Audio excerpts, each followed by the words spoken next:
The reason I'm saying that is for you and me to know that these pains that we experience in life are not a proof that Allah has cursed you, or Allah is angry at you, or you're going through bad experiences because Allah is mad at you and Allah is punishing you for something. That's not the case. Some of the best people that ever lived had very difficult lives, had very hard times. And it's not because Allah doesn't love them. So this life was made with trials, with difficulties that we have to learn to navigate. Shaitan wants us to believe everything that happens to us, somehow figure out a way to blame Allah for it. Figure out a way to blame Allah. Why? Now Shaitan, his job is to try to mess us up in some way, get us off the straight track. So I'll highlight some of the ways he uses our past against us, and we think these are thoughts that are happening inside of our own heads, while it's actually the shaitan. And that's one of his great successes, is you think that these are your own thoughts, but these are wasawis. These are just whispers of the devil, where he's trying to make you fall back into something that you may have fallen into before. One of the ways that he does that is that maybe, for example, you used to be a better person. Maybe you used to be more diligent with your prayers. Maybe you were more observing of, if Allah forbade something, you stayed away from it. And if Allah said this is allowed, and that's the only thing, you were content with that. And you didn't fall into Allah's disobedience. And you were good. You could look back and you say you were good. And some people are like that. They look back and they say, you know what? There was a time I was a much better person. I'm disappointed with myself now. I remember the time when I used to stand in prayer and I used to cry. I don't know the last time I've shed a tear. Or I used to feel so much connected to Allah. I used to just kind of do dhikr all the time. I used to make the dua for coming into the house or leaving the house or going into the restroom or coming out of it. Or I used to just have every excuse to remember Allah. I used to be much kinder with my words. Now I use foul language. I use bad words against people. I lose my temper. I speak about people. I backbite. I've developed all these habits. I didn't used to be like this. But I was a much better person. So there's one thing to compare yourself to somebody else, but even when you compare yourself to yourself, some people were in a much better place before. And so Shaitan says, well, that part of you is dead. That's gone. That's never coming back. Listen, that's over with. This is who you are now. And he'll make you almost give up on yourself. While the reality is that if you were capable, if Allah made you capable of living a certain way and living by a certain standard, and you upheld it, you were able to do it, then that actually means that you will forever be capable. That's actually proof to yourself. It's one thing that you never accomplish something. You were never able to accomplish something. And you say, well, I can't do it. Well, maybe there's some truth to that. Maybe you haven't even tried. Or maybe I can't say for sure that you're capable. But you lived by something. You had certain capability. You were doing better. Now it's known that you have that, you possess that in you. That faith in you, that strength in you. And so Shaitan wants you to convince you that you no longer have that capability because of whatever experiences you've gone through or I've gone through. Now we will never go back to who we were again. At least in our spiritual sense. We can't go back. Now understand something. Emotionally, maybe you can't go back. Emotionally, when somebody's scarred, maybe they're changed forever and that's okay. That's life. That happens. Maybe if somebody, the loss of a child is not something easy to get over, for example. So there are kinds of trauma or kinds of experiences that maybe our entire lives will be chipping away at trying to heal, and we may never get there.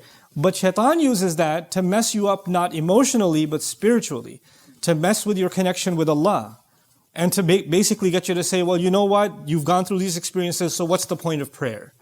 The prayers no longer count. And so that's one kind of attack the Shaitan uses against you and me, is to make you lament, make you think back with regret about better days that are never going to come back for you. The other thing Shaitan wants you to do from behind is, things bad experiences that you had, and you start questioning, why did this happen to me?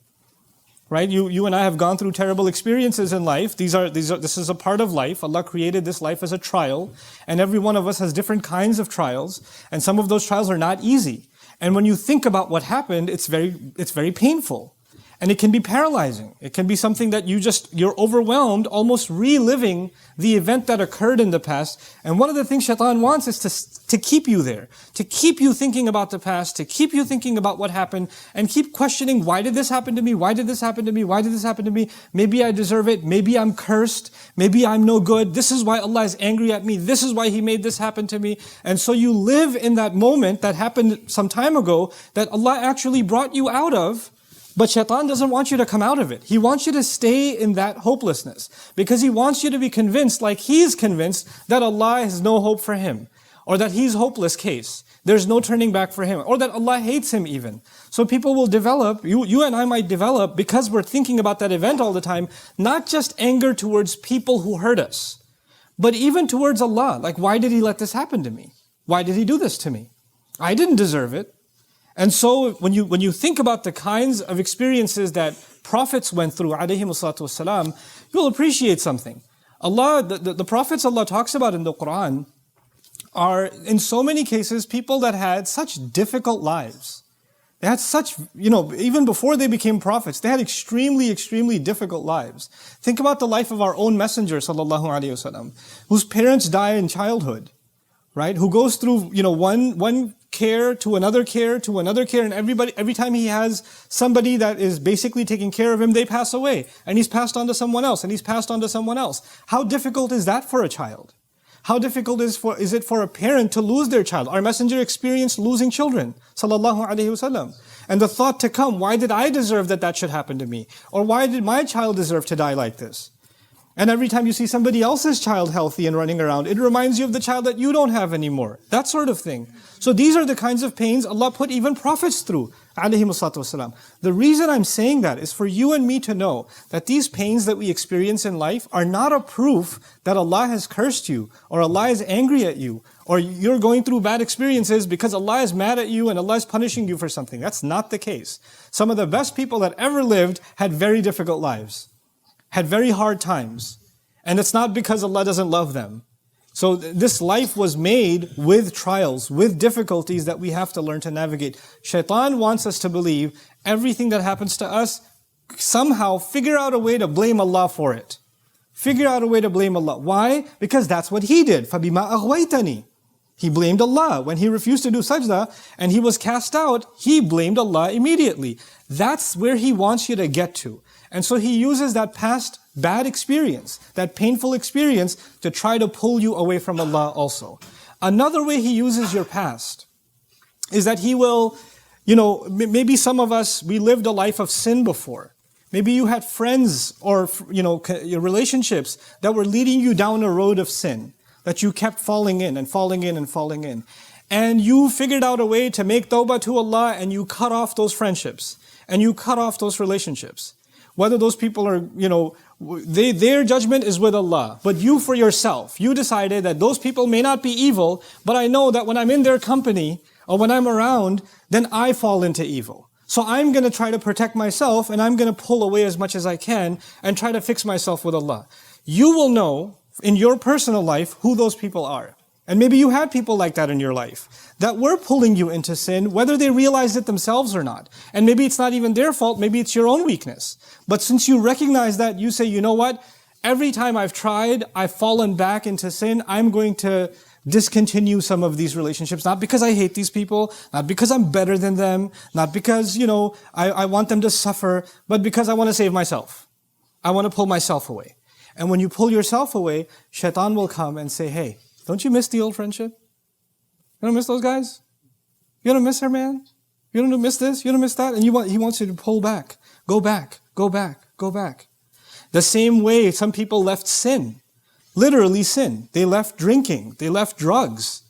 They left adultery. They left fornication. They left evil deeds. They walked away from them. They changed. But sometimes the devil comes and triggers you and says, hey, you're going through a hard time. Just one time. Just go back.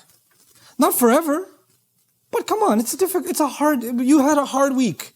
It's been a tough month. You've gone through a lot. Just go back just a little bit. And you know what that used to be like. And they say in Arabic, there's a saying in Arabic, kullu mamnu' matlub. Everything forbidden is desirable.